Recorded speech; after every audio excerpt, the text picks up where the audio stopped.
Hello TikTokers, it's the relationship counsellor, the Christian Relationship Counsellor, and I wanted to talk about when God made the blind see. Sometimes we think about that literally, and in those times it may well have been true.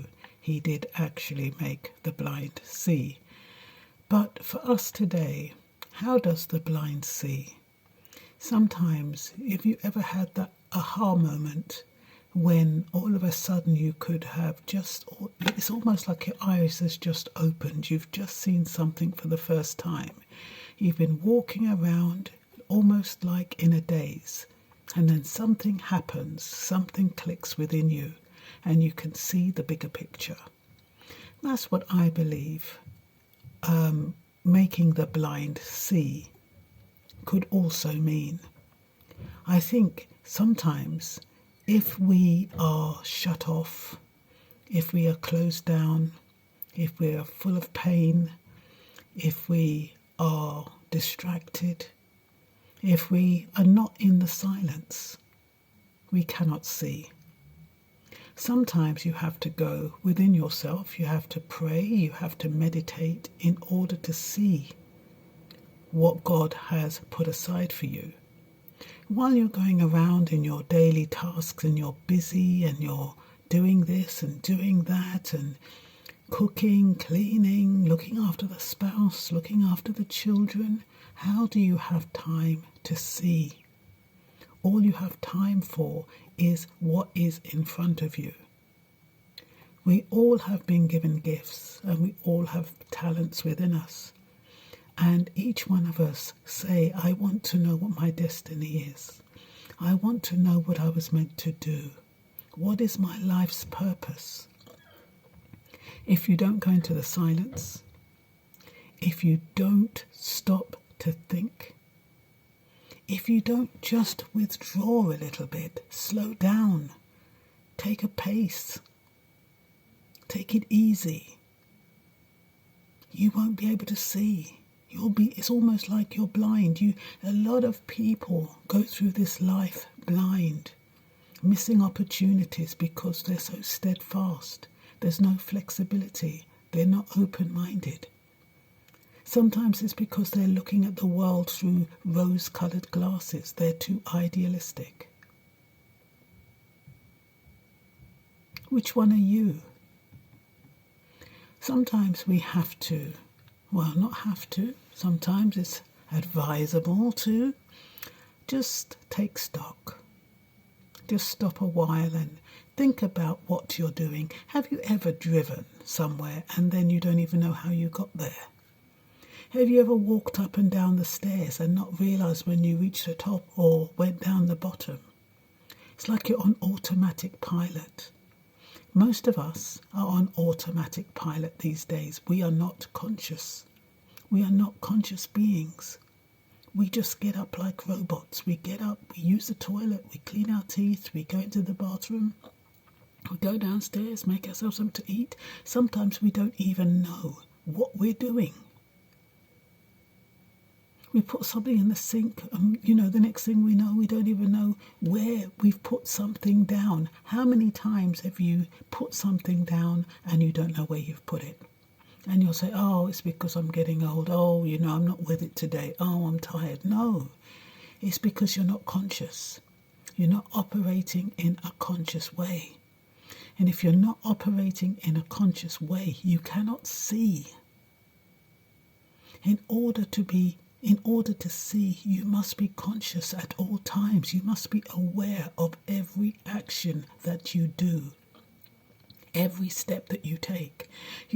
When people, they say slips and falls, they're the majority of accidents.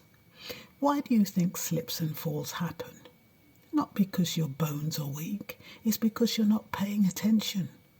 It's because you know your home back to front and you take things for granted and you misstep or you go too fast.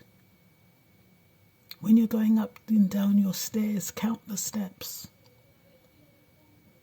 When you're going into the kitchen, look around you, see what's different.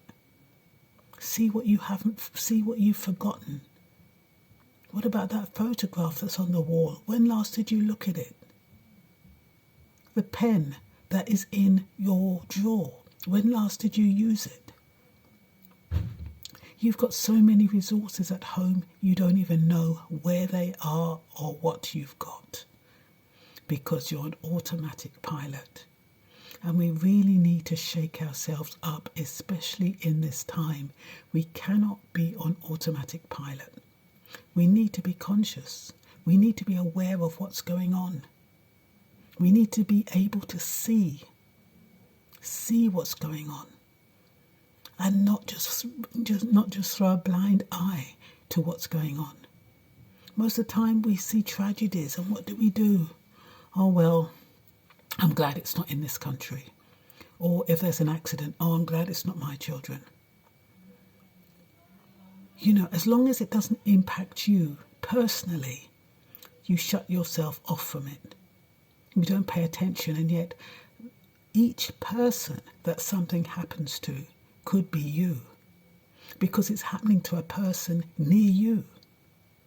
It's happening in a place near you. Okay, things are going on in Israel at the moment. It can just as well happen near us. Anything can happen at any time, and we need to pay attention.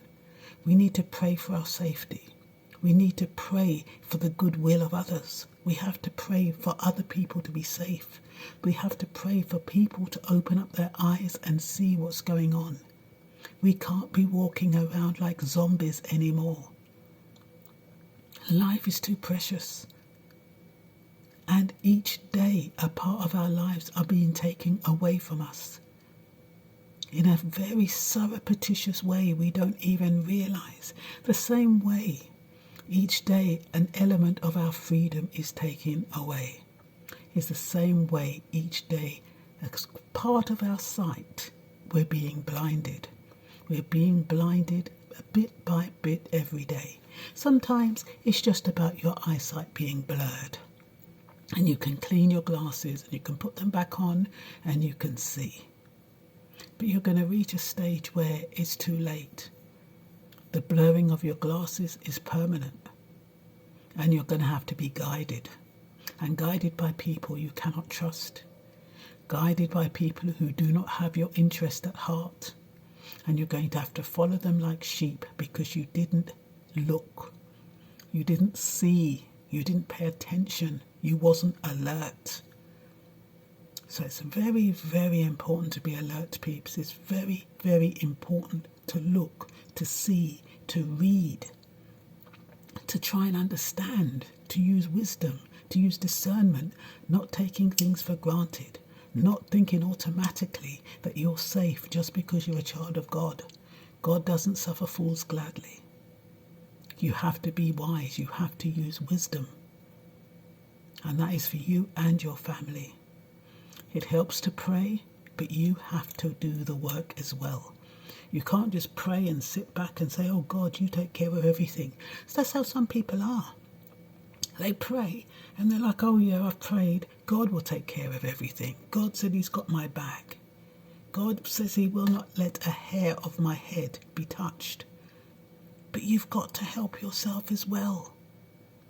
You've got to be alert. You've got to look out. And that's all I'm going to say for now. So I hope you found this message useful. At least somebody did. Please subscribe to my channel. It's the Christian Relationship Counsellor on YouTube. If you put at the Christian Relationship Counsellor, you should find me. Actually, you don't use the, it's just the I keep saying the. It's Christian Relationship Counsellor with one L. And then you'll find my videos. And please subscribe because it's a brand new channel. I haven't got any subscribers yet, but I'm patient and I know that God is with me and I know that you love me. And so that is enough.